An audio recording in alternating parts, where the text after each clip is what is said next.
پشتی کمپانیا دیلویت راپورت خود درباره کوژمه نارتنا نفتا هرمه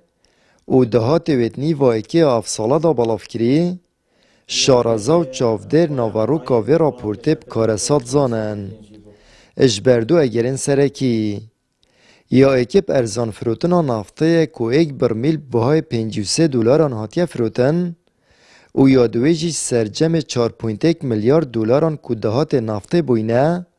ابتن 1.7 بو خزینه حکومت هرمه و گریاینه.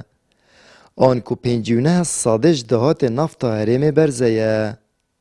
زیاده باری وکی که کمپانیا دیلویت حکومت حرم کردستان گره بست یل گره دایه که ایکش کمپانیت مازنت سر آسی جهانیت بیا و ورد بینین آن تدقیق کردن حسابات نفتی دا لیب مخابنی و از دی بیجم روی آن اتجاه فروتنا پترول حرم کردستان ده هندک درگه ها داتیت براندن که ناف راپورتا دیلویت خوش دا دیار بویه پدردان که زور یا پیوه دیاره یعنی 26 مهت ایکی سال 2021 دا که زیده تری 4.1 میلیارد دلار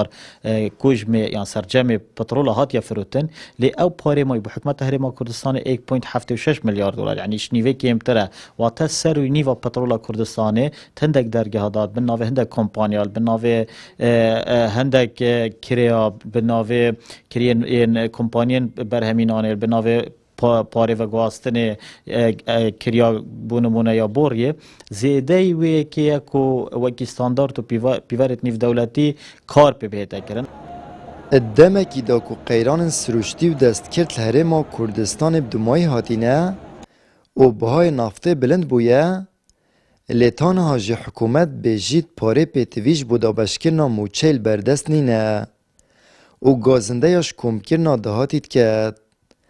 چالاکبانک جید بیجید هندی اف عقلیته هرم پریوه ببد دهات زلال نابید. هکر حبر قلما و تبلین دستا همی خلاص هجمار و نویسینه یا گریدانا گریبستاد گل هر کمپانیه که جهانی کو شفافیت چی بیتن یان بجه و جیانا خلکی خوش بید خوش نابید بو چنکو هکر اوی کو وی شولید کتن ویت اوی دست پیک نیت هبید اوی دست پیک او نیت هی کو بو بریکا هندک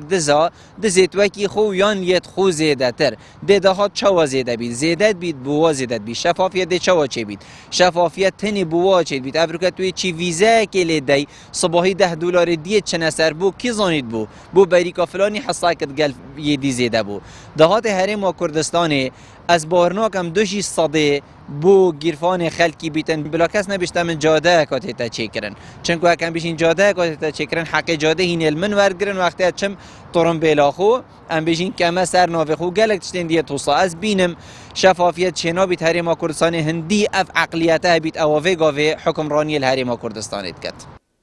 ابدیتنا چافدران گیره بست حکومت هرمت گل کمپانیا دیلویت اش بزلال کرنا دهاتی هیچ کاریگریک نبویه. اجبر کو گندالیه که سیستماتیک بیا و نفته دهاتیه کرن او بوی اگر دهاتی گشتی پدر بچید او خلک هرم کردستان جمفادار نبید. آمد بریفکانی کنال آسمانی پیام دهوک